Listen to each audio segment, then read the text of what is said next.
औज़ुबिल्लाहिमिनश्शैतानिर्रजीम बिस्मिल्लाहिर्रहमानिर्रहीम। Dear students, अस्सलाम वालेकुम। उम्मीद करता हूँ तमाम स्टूडेंट्स खैरियत से होंगे। लास्ट लेक्चर में हम वेरिएबल के ऊपर डिस्कस कर रहे थे। हमने देखा था वेरिएबल को कैसे डिक्लेयर किया जाता है और कैसे इनिशियलाइज किया जाता है। वहाँ पे हमने दो स्टेटमेंट्स देखी थी, वेरिएबल डिक्लेरेशन की और वेरिएबल इनिशियलाइजेशन की। वेरिएबल डिक्लेरेशन क्या होता है? जब हम अपना वेरिएबल क्रिएट कर रहे हों उसे क्या कहा जाता है? Variable declaration. और वेरिएबल इनिशियलाइजेशन यानी जब हम अपने वेरिएबल को वैल्यू असाइन करते हैं उस स्टेटमेंट को क्या कहा जाता है? Variable initialization. फिर उसके बाद हमने वेरिएबल डिक्लेरेशन के रूल्स पढ़े थे कि वेरिएबल नेम हमने कैसे रखना है, किस तरह से अपने वेरिएबल को स्पेसिफाई करना है। आज का जो टॉपिक है हमारा वो है डेटा टाइप का। थोड़ा सा इसको हम वेरिएबल के सिंटैक्स से ही स्टार्ट करते हैं। अगर आपको याद हो कि हमने वेरिएबल का सिंटैक्स क्या कहा था कि सबसे पहले हमारे पास क्या आता है? डेटा टाइप, उसके बाद name of variable. Data type और नेम ऑफ वेरिएबल। अब डेटा टाइप में हमने ये कहा था किस टाइप का डेटा हम अपने इस वेरिएबल में स्टोर करेंगे। डेटा टाइप में हमने क्या बात की थी कि किस टाइप का डेटा हम अपने इस वेरिएबल में स्टोर करेंगे। डेटा टाइप उस चीज को शो करता है। तो प्रोग्रामिंग में हमारे पास बेसिक तीन किस्म की डेटा टाइप होते हैं। एक इंटीजर, दूसरा फ्लोट और तीसरा कैरेक्टर। इंटीजर को हम INT से डिनोट करते हैं, फ्लोट को FLOAT से डिनोट करते हैं, इसे फ्लोटिंग पॉइंट भी कहा जाता है, और कैरेक्टर को CHAR से डिनोट करते हैं। कैरेक्टर को CHAR से डिनोट करते हैं। अब जरा देखते हैं कि किस वक्त हमने इंटीजर यूज करना है, किस वक्त फ्लोट यूज करना है और किस वक्त कैरेक्टर को यूज करना है। जब भी हम चाहते हैं कि हम अपने वेरिएबल के अंदर प्लस या माइनस, ठीक है, प्लस वाली साइड या माइनस वाली साइड, अगर मैं यहां पे आपको ग्राफ बनाऊं तो जीरो से अगर हम पीछे जाएंगे तो सारी की सारी कौन सी वैल्यूज है? Negative values. और अगर हम जीरो से आगे की साइड पे जाएंगे तो सारी की सारी कौन सी वैल्यूज हैं? हमारे पास पॉजिटिव वैल्यूज। तो यहां पर हमने क्या किया कि अगर हमें पॉजिटिव या नेगेटिव वैल्यूज विदाउट पॉइंट, अगर हमें बगैर पॉइंट के पॉजिटिव या नेगेटिव वैल्यूज चाहिए तो हम उसको कहां स्टोर करेंगे? इंटीजर डेटा टाइप में। उसके लिए हमने कौन सी डेटा टाइप बनाई? Int data type. इंटीजर में पॉजिटिव और नेगेटिव वैल्यूज विदाउट पॉइंट के हम स्टोर करते हैं। अगर इसकी रेंज की बात करें तो इसकी रेंज है -32768 से लेकर 32767 तक। ये इसकी रेंज है। इंटीजर की क्या रेंज है? -32768 से लेकर 32767 तक, यानी प्लस की साइड भी और माइनस की साइड भी। ये इसकी हमारे पास इंटीजर की रेंज है। अब ये मेमोरी में कितनी बाइट्स लेता है? अगर हम इसकी बात करें कि इसको स्पेस कितनी चाहिए मेमोरी के अंदर, तो इसको 2 बाइट की स्पेस चाहिए होती है मेमोरी में। इस इंटीजर को, इस वाले इंटीजर को जिसकी रेंज है -32768 से लेकर 32767 तक, अगर मैंने इसको अपनी मेमोरी में स्टोर करना है तो इसको स्टोर करने के लिए हमें 2 बाइट की स्पेस चाहिए। अच्छा, अब जरा इसकी हम एग्जांपल देखते हैं। फॉर एग्जांपल मैं यहां पर लिखता हूं, जैसे हमने यहां पर लिखा था data type int, name of variable मैं कह देता हूं सम।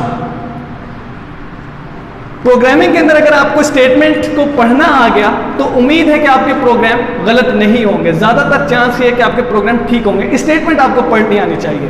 तो अगर मैं इस स्टेटमेंट को उर्दू में ट्रांसलेट करूं तो क्या कहेंगे कि सम एक वेरिएबल है इंटीजर डेटा टाइप का। सम एक वेरिएबल है इंटीजर डेटा टाइप का। ठीक है, एक दफा फिर से दोहराते हैं, सम एक वेरिएबल है इंटीजर डेटा टाइप का। यानी कितनी बाइट मेमोरी में लेगा? ये वाला इंटीजर कितनी बाइट मेमोरी में लेगा? 2 बाइट। अब अगर रैम में हम देखें कि इस स्टेटमेंट के बाद रैम में क्या होता है, तो फॉर एग्जांपल ये हमारे पास रैम है, तो होगा क्या? जैसे ही मैं ये स्टेटमेंट लिखूंगा, जैसे ही मैं वेरिएबल डिक्लेयर करूंगा तो रैम में एक स्पेस रिजर्व हो जाएगी। अब वो कितनी स्पेस रिजर्व होगी वो कैसे हमें पता चलेगा? डेटा टाइप से, कि डेटा टाइप से ही हमें स्पेस का भी पता चलेगा और दूसरा किस टाइप का डेटा मैं उस मेमोरी लोकेशन पे रखना चाहता हूं वो भी डेटा टाइप से पता चलेगा। तो क्या हमें बात पता चलेगी इस स्टेटमेंट से कि सम एक वेरिएबल है इंटीजर डेटा टाइप का, और रैम में क्या होगा? 2 बाइट की जगह, क्योंकि हमारा इंटीजर कितनी बाइट लेता है ये मैंने यहां पे मेंशन किया हुआ है, इंटीजर 2 बाइट ले रहा है। तो क्या होगा? 2 बाइट की जगह रैम में रिजर्व हो जाएगी और उसको हम क्या नाम दे देंगे? सम। याद है हमने क्या कहा था? वेरिएबल मेमोरी लोकेशंस का नाम, यानी उस मेमोरी लोकेशन का नाम क्या होगा? सम। 2 बाइट की जगह रिजर्व होगी और उस मेमोरी लोकेशन का क्या नाम होगा, सम। अब फॉर एग्जांपल मेरी रेंज इससे ज्यादा है, मेरे इंटीजर की रेंज इन नंबर से ज्यादा है, तो अब हम क्या करेंगे? अब तो जाहिर बात है इंटीजर 2 बाइट स्पेस ले रहा है, अब तो यहाँ पे मैं स्टोर नहीं कर सकता, तो अब क्या किया जाता है, उसके लिए हमने लॉन्ग इंट बना दिया। उसके लिए हमने क्या किया, इंटीजर को क्या कर दिया, लॉन्ग इंट। और लॉन्ग इंट कितनी स्पेस ले रहा है मेमोरी के अंदर, अगर आप देखें तो सॉरी स्पेस नहीं, इसकी रेंज की पहले बात करते हैं। लॉन्ग इंट की रेंज है -214748364 से लेकर प्लस 214748364 तक। ठीक है, क्या रेंज है, -214748364 से लेकर प्लस 214748364 तक। और ये वाला जो लॉन्ग इंट है हमारा, जो लॉन्ग इंट है ये मेमोरी में लेता है 4 बाइट। ये मेमोरी में कितनी स्पेस लेता है, 4 बाइट। इसका मतलब ये है कि अगर मैं स्टेटमेंट यहां पे लिखूं इंट लॉन्ग इंट सम, तो इसका क्या मतलब होगा कि सम एक वेरिएबल है इंटीजर डेटा टाइप का, लेकिन कौन सा इंटीजर, 4 बाइट वाला, जिसकी रेंज क्या है -214748364 से लेकर 214748364 तक। तो क्या मतलब हुआ कि रैम में इस स्टेटमेंट के बाद 4 बाइट की जगह रिजर्व होगी और मेमोरी लोकेशन का नाम क्या होगा, सम, सेम उसी तरह जिस तरह हमने ऊपर मेंशन किया है। तो ये लॉन्ग इंट कितनी स्पेस लेता है, 4 बाइट की। अब अगर मैं पॉजिटिव साइड वाले सारे के सारे सिर्फ पॉजिटिव साइड वाले ही नंबर्स रखूं, नेगेटिव साइड के सारे नंबर रिमूव कर दूं, जैसे कि अब रेंज क्या बन गई, मैंने क्या लिखा, 0 से लेकर 65535 तक। इसको भी मैं थोड़ा सा भी आपको समझाता हूं। इसे हम क्या कहेंगे, इस तरह के इंटीजर्स को हम कहते हैं अनसाइंड इंट, यानी कि सिर्फ और सिर्फ पॉजिटिव साइड वाला एरिया, नेगेटिव वाला हमने रिमूव कर दिया। अच्छा, अब ये कितनी बाइट लेगा, अनसाइंड इंट भी हमारे पास मेमोरी में 2 बाइट स्पेस लेता है। मेमोरी में कितनी स्पेस लेगा, 2 बाइट स्पेस ही लेगा अनसाइंड इंट भी। कैसे, हालांकि हमने नेगेटिव साइड तो सारी की सारी निकाल दी, फिर भी 2 बाइट ले रहा है, जबकि इंटीजर भी 2 बाइट ले रहा था नेगेटिव साइड होने के बावजूद। इसकी एग्जाम्पल मैं अगर आपको दूं, फॉर एग्जाम्पल मैं मिसाल देता हूं, इस इंट के अंदर 100 डिजिट्स थे, इस इंट के अंदर मेरे पास 100 डिजिट्स थे। 100 डिजिट्स का मतलब -100 से लेकर प्लस 99 तक, 49 तक, क्योंकि 100 डिजिट है, -99 से लेकर प्लस 49 तक, बल्कि सॉरी ये भी नहीं बनती इसकी रेंज, आप इसको बल्कि देखें, इसको हम कर देते हैं -50 से लेकर प्लस 49 तक, ये बनते हैं हमारे पास 100 डिजिट, यानी -50 से लेकर 0 तक और फिर 0 से लेकर प्लस 49 तक। 0 भी हमारे पास एक डिजिट आता है, इसीलिए वहां पे +50 नहीं है। ठीक है, तो ये एग्जांपल दे रहा हूं मैं कि इंटीजर के अंदर यहां से लेकर यहां तक टोटल नंबर ऑफ डिजिट्स बनते हैं हमारे पास 100। ठीक है, माइनस और पॉजिटिव साइड को मिलाकर, तो 100 डिजिट होने के बावजूद ये ले रहा है 2 बाइट। ठीक है, यानी 100 डिजिट्स का डेटा हमारा कितनी मेमोरी एग्जीक्यूट करे, 2 बाइट्स। तो अगर मैं इसमें 2 ऑप्शंस कर सकता हूं, मैं कह सकता हूं कि अनसाइंड इंट के अंदर मैं पॉजिटिव साइड इसे रखूंगा, नेगेटिव साइड सारी निकाल दूंगा। तो अनसाइंड इंट में क्या कह सकता हूं मैं, 0 से लेकर 49 नंबर ऑफ डिजिट्स, ये कह सकता हूं। अगर 0 से लेकर 49 हुए, नंबर ऑफ डिजिट्स कितने बने, 50, यानी नंबर ऑफ डिजिट्स हो गए हमारे हाफ। अगर इस तरह की कंडीशन आती तो हम इसे क्या कहते हैं कि ये कितनी बाइट लेता है मेमोरी के अंदर, 1 बाइट, क्योंकि नंबर ऑफ डिजिट्स कम हो गए। लेकिन अगर मैं इस तरह लिखूं इसको, 0 से लेकर 99 तक, तो नंबर ऑफ डिजिट्स कितने हैं, 100 ही है ना, जितने यहां पर थे सेम उसी तरह नंबर ऑफ डिजिट्स इतने ही है। तो अब कितने हैं, क्या स्पेस कम होगी, बिल्कुल नहीं। तो ये कितनी बाइट लेगा, ये रैम के अंदर हमारे पास 2 बाइट ही रिजर्व करेगा। सेम उसी तरह अगर हम यहां पर देखें, अनसाइंड इंट के अंदर हमने पॉजिटिव साइड को डबल किया है, जितने नंबर ऑफ डिजिट्स यहां पर थे उतने ही नंबर ऑफ डिजिट्स यहां पर हैं, लेकिन नेगेटिव साइड सारी हटा के पॉजिटिव साइड को डबल कर दिया है। अगर ये रेंज होती 0232767 तक, तब हम क्या कहते हैं कि वो 1 बाइट मेमोरी लेता। तो हमारे पास इंटीजर की 3 टाइप्स आ गए, इंट, लॉन्ग इंट और थर्ड अनसाइंड इंट। तो int हमारे पास कितनी स्पेस ले रहा है, 2 बाइट। लॉन्ग int कितनी स्पेस ले रहा है, 4 बाइट। और अनसाइंड int कितनी स्पेस ले रहा है, वो भी 2 बाइट स्पेस ले रहा है। उसकी रेंज क्या है, इंटीजर की -32768 से लेकर 32767 तक। लॉन्ग int की हमारे पास रेंज क्या है, -214748364 से लेकर 214748364 तक। और जो हमारे पास अनसाइंड int है उसकी रेंज क्या है, 0 से लेकर 65535 तक। ये था हमारे पास इंटीजर डेटा, जो हमने क्या कहा, प्लस और माइनस दोनों साइड विदाउट पॉइंट के। अगर मैंने विदाउट पॉइंट के प्लस वाली साइड का डेटा या माइनस वाली साइड का डेटा अपने वेरिएबल में स्टोर करना है, तो उसके लिए हम क्या यूज करेंगे, data type integer. Second data type हमारे पास आती है फ्लोट। सेकेंड डेटा टाइप हमारे पास आती है फ्लोट। फ्लोट क्या होता है, पॉइंट्स, सेम यही चीज, यानी पॉजिटिव साइड का भी डेटा और नेगेटिव साइड का भी डेटा पॉइंट्स के अंदर। मैं चाहता हूं 0.1 स्टोर करना, तो उसके लिए मुझे डेटा टाइप क्या रखनी पड़ेगी, फ्लोट। मैं चाहता हूं 1.2 स्टोर करना, तो डेटा टाइप क्या रखना पड़ेगा, फ्लोट, क्योंकि फ्लोट के अंदर पॉइंट्स वाला डेटा स्टोर होता है, चाहे वो पॉजिटिव हो या नेगेटिव हो। मैं चाहता हूं -0.11 स्टोर करना, तो क्या करेंगे, फ्लोट। अगर इसकी हम रेंज की बात करें, तो इसकी रेंज है 3.4 मल्टीप्लाई 10 की पावर -38 से लेकर 3.4 मल्टीप्लाई 10 की पावर +38 तक। ये इसकी रेंज है। अब -38 और +38 का मतलब 0.38 टाइम्स 0, और उसके बाद जो भी हमारा डिजिट आता है ये हो गया -38, और +38 का मतलब जो भी डिजिट है। फॉर एग्जाम्पल मैं लिखता हूँ 3 मल्टीप्लाई 10 की पावर 38 का मतलब आगे 38 टाइम्स 0, 3 मल्टीप्लाई 38 टाइम्स 0, यानी 3 और आगे 38 टाइम्स 0 हमारे पास वहां पर उसकी वैल्यू आएगी। ये होता है हमारे पास फ्लोट। अगर हम बात करें कि ये मेमोरी में कितनी बाइट स्पेस लेता है, तो ये 4 बाइट स्पेस लेता है। ये कितनी बाइट स्पेस ले रहे हैं, 4 बाइट। सेम उसी तरह अगर हम इसको डिक्लेयर करते हैं, मुझे फॉर एग्जांपल रैम के अंदर पॉइंट्स, अपने प्रोग्राम में पॉइंट वाला डेटा चाहिए, तो मैं क्या लिखूंगा, फ्लोट। फ्लोट के बाद मैं कह सकता हूं सम, ठीक है, फ्लोट के बाद कह सकता हूं सम। तो क्या हुआ, सम एक वेरिएबल है फ्लोट डेटा टाइप का, यानी जो भी मेमोरी लोकेशन होगी जिसका नाम सम होगा, उसमें हम क्या स्टोर कर सकते हैं, पॉइंट्स की वैल्यू, पॉइंट में वैल्यू स्टोर कर सकते हैं। अब अगर मेरा डेटा इससे बढ़ जाए, यानी 38 पॉजिटिव की साइड और -38 अगर हम पॉइंट से बैक साइड पे आ जाए, इससे ज्यादा बड़ा डेटा हो, तो अब हम क्या करते हैं, क्या बनाया उसके लिए, फ्लोट को हमने क्या किया, डबल। उसको हमने क्या नाम दिया, डबल फ्लोट। अब डबल फ्लोट की रेंज देखें तो इसकी रेंज क्या है, 1.7 मल्टीप्लाई 10 की पावर -308 से लेकर 1.7 मल्टीप्लाई 10 की पावर +308। ये रैम के अंदर कितनी स्पेस लेता है, 8 बाइट की। ये रैम में कितनी स्पेस लेगा, 8 बाइट्स की। अच्छा, इसका मतलब सेम उसी तरह कि 0.-308 टाइम्स 0 नेगेटिव साइड के ऊपर, और अगर पॉजिटिव साइड पे जाए तो जो भी हमारे पास फिगर है, फॉर एग्जांपल 1.7 है या 1 है या 2 है, तो 2 मल्टीप्लाई या 2.0, क्योंकि हम इसमें पॉइंट का डेटा रखते हैं, 2.0 मल्टीप्लाई 10 की पावर 308, यानी 2.0 आगे 38 टाइम्स 0, वो हमारे पास आ जाएगा।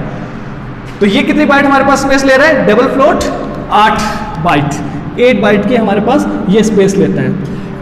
इससे भी बड़ा हमारे पास डेटा है, साइंटिफिक रिसर्च का डेटा, जो बहुत ही ज़्यादा प्रिसाइज होता है और बहुत ही ह्यूज डेटा होता है।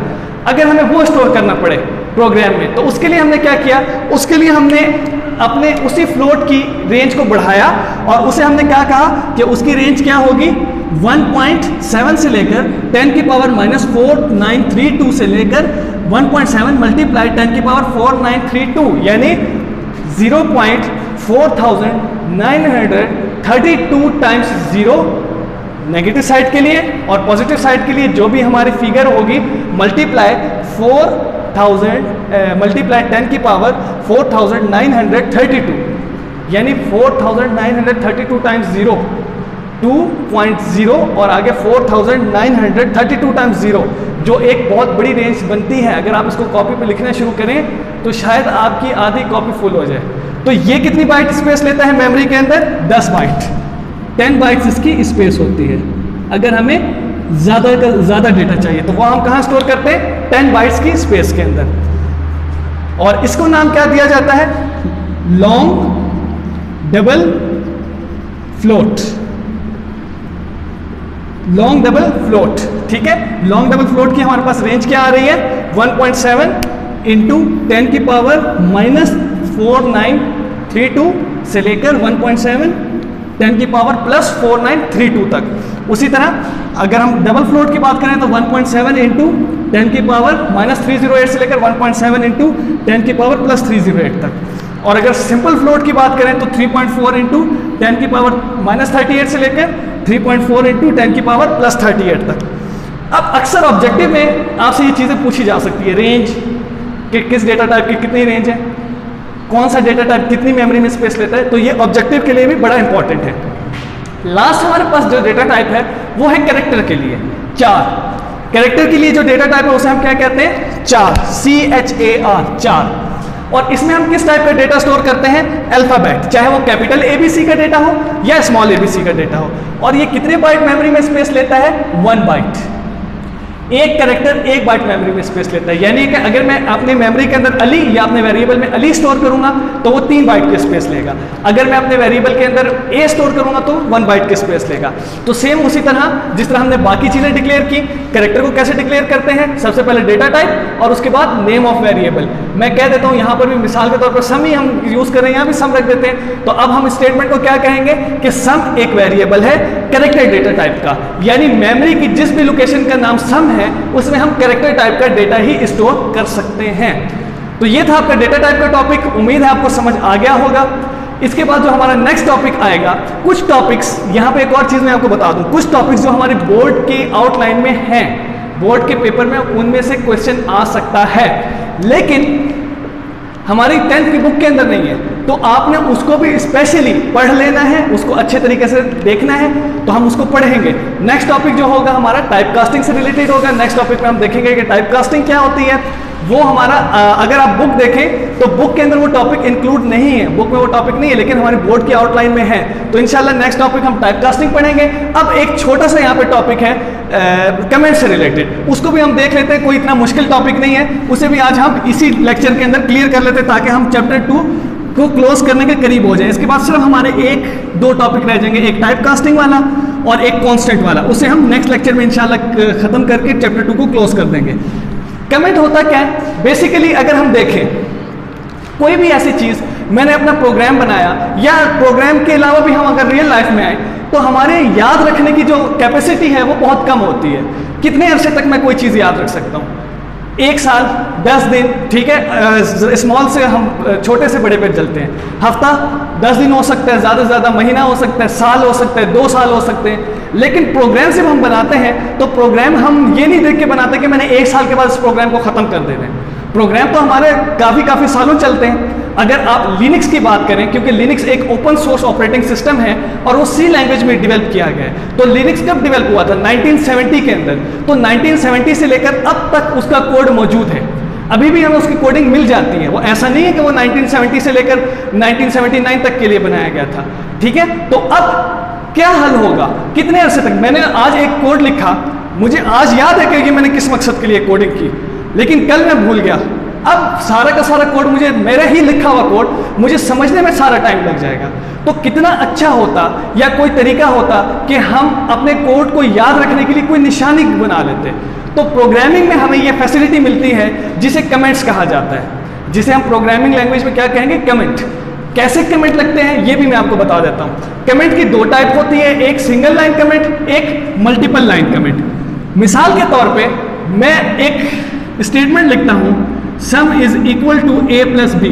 आसान स्टेटमेंट है ये, तो देखते हुए कोई बता सकता है कि a और b ऐड हो रहा है, लेकिन आपने यहाँ पे पॉइंट समझना है, कंसेप्ट समझना है कि ये पॉइंट है, ये स्टेटमेंट मैंने लिखी, या इसके अलावा कोई और भी स्टेटमेंट है जो मैं बाद में भूल सकता हूँ। आज मुझे ये याद है कि ये स्टेटमेंट है, इसका मतलब ये है a और b की वैल्यू को ऐड करो और जो रिजल्ट है उसको वेरिएबल सम में सेव कर दो। लेकिन साल के बाद, 2 साल के बाद, 3 साल के बाद, 10 साल के बाद, 50 साल के बाद भूल सकते हैं। तो अब इसके लिए प्रोग्रामिंग में हमें क्या मिला, कमेंट्स। अब कमेंट कैसे लगाते हैं, मैं लिखता हूं sum is equal to a plus B, उसी स्टेटमेंट को दोबारा मैंने लिखा। कमेंट लगाने के लिए जो हमारे पास प्रोसीजर है, सिंगल लाइन कमेंट को पहले मैं आपको समझाऊंगा। हम क्या करते हैं, 2 दफा स्लैश लगा देते हैं, और उसके बाद जो भी हमने स्टेटमेंट लिखनी है, उर्दू में लिखना चाहें, रोमन इंग्लिश में लिखना चाहें, एसएमएस की लैंग्वेज में लिखना चाहें, किसी लैंग्वेज में भी लिखना चाहें, यहाँ पे वो हम लिख सकते हैं। जो कमेंट का पोर्शन होता है, कमेंट का पोर्शन सिर्फ और सिर्फ प्रोग्रामर के लिए होता है। यहाँ पर अब मैं कह सकता हूँ कि इस स्टेटमेंट के अंदर, ये वाली जो मेरे पास स्टेटमेंट थी, यहाँ पे मैंने क्या किया, सम ऑफ टू वैल्यूज। ठीक है, मेरे पास जगह कम थी इसलिए मैं इसको नीचे ले आया। ये मतलब सीधा आगे सम ऑफ टू वैल्यूज बिल्कुल एक लाइन में ही लिखा जाएगा। तो क्या हुआ, अब मैं 100 साल के बाद भी अगर अपना प्रोग्राम को खोलूंगा, प्रोग्राम ओपन करूंगा, उसका सोर्स कोड मेरे सामने आएगा, तो वहां पे सामने कमेंट लगा होगा सम ऑफ टू वैल्यूज, कि इस स्टेटमेंट के अंदर हमने दो वैल्यूज को सम किया है। ठीक है, अब ये जरूरी नहीं है कि आप इंग्लिश में लिखें, आप उर्दू में लिख सकते हैं कि मैंने दो वैल्यूज जमा की। आप टेक्स्ट फॉर्म में लिख सकते हैं, जैसे हम मैसेज में करते हैं, उस फॉर्म में आप लिख दें कि मैंने दो वैल्यूज को जमा किया और वेरिएबल सम में सेव किया। ये प्रोग्रामर के लिए होता है। इसका फायदे की अगर हम बात करें तो पहली बात, ये प्रोग्राम के ऊपर बिल्कुल लोड नहीं डालता। कि मैं कहता हूं, जिस तरह भी हमने वेरिएबल की बात की थी, डेटा टाइप की बात की थी, कि अगर मेरा डेटा टाइप 2 बाइट का है, यानी कि मैंने सिर्फ 1 स्टोर करना है अपने वेरिएबल में, और मैं इंट के बजाय लॉन्ग इंट लगा देता हूं यानी 4 बाइट का, तो उसकी वजह से प्रोग्राम हैवी होगा, प्रोग्राम ज्यादा स्पेस लेगा। ठीक है, सेकेंड ईयर में जब आप आएंगे तो आप वहां पे प्रोसेस का टॉपिक पढ़ेंगे, वहां देखेंगे प्रोसेस क्या होता है, और वो हैवी वेट एंटिटी कहलाती है। तो उसी तरह जब हम यहाँ पर, जब हमने छोटी डेटा टाइप चाहिए थी, यानी इंटीजर से काम चल रहा था, हमने वहां पे लॉन्ग इंट यूज किया, तो प्रोग्राम बड़ा होगा। बड़े होने से क्या होगा, प्रोग्राम लोड ज्यादा, प्रोग्राम ज्यादा हैवी हो जाएगा, प्रोग्राम को रैम में ज्यादा स्पेस चाहिए होगी। लेकिन कमेंट जितना बड़ा हो जाए कोई मसला नहीं होता, ये प्रोग्राम में किसी किस्म की स्पेस नहीं लेता, मेमोरी में प्रोग्राम के एग्जीक्यूशन के दौरान किसी किस्म की स्पेस नहीं लेता। ये सिर्फ और सिर्फ प्रोग्रामर्स के लिए होते हैं। यानी प्रोग्रामर अपने सोर्स कोड को खोल के जब भी देखेगा, जब भी अपना सोर्स कोड ओपन करेगा, वो इस कमेंट को देखते ही देख लेगा कि यहाँ पे मैंने स्टेटमेंट में क्या काम किया था। अच्छा, अब जाहिर बात है, जब ये ना प्रोग्राम में लोड लेता है, ना प्रोग्राम के एग्जीक्यूशन को स्लो करता है, तो ये लगाना अच्छी बात है कि नहीं? जाहिर बात है कि जितने ज्यादा मैं कमेंट लगाऊंगा उतना बेहतर है, यानी प्रोग्राम बाद में अंडरस्टैंडेबल होगा, आसानी के साथ हम समझ सकते हैं, आसानी के साथ हम उसको रीड कर सकते हैं, हमें पता होगा कि इस स्टेटमेंट में हमने क्या काम किया था।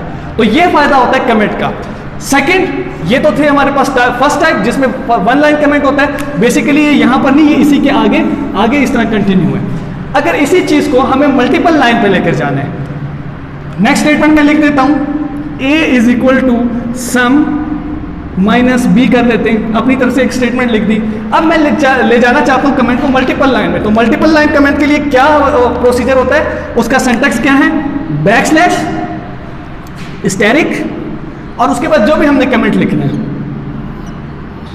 और जहां हमारा कमेंट क्लोज हो गया, खत्म हो गया, वहां पर अब क्लोजिंग के ऊपर स्टैरिक का साइन और स्लैश, ये हम लगा देते हैं। तो वो सिंगल लाइन कमेंट, ये मल्टीपल लाइन कमेंट। अगर हमारे कमेंट में एक लाइन है तो हम डबल स्लैश के साथ अपना कमेंट लिखते हैं, और अगर एक लाइन से ज्यादा है हमारे पास तो हम इस चीज को यूज करते हैं, स्लैश, स्टैरिक साइन, अपना कमेंट सेम उसी तरह किसी भी आप लैंग्वेज में लिखें, और लास्ट में स्टैरिक और स्लैश का साइन। तो मेरा ख्याल से आज के लिए इतना काफी है। नेक्स्ट लेक्चर में इंशाल्लाह हम टाइप कास्टिंग और कांस्टेंट को क्लियर करके अपना टॉपिक और चैप्टर क्लोज करेंगे। उसके बाद इंशाल्लाह हम चैप्टर नंबर 1 पे आएंगे। तो इंशाल्लाह आपसे नेक्स्ट लेक्चर में मुलाकात होती है। तब तक के लिए अल्लाह हाफिज़।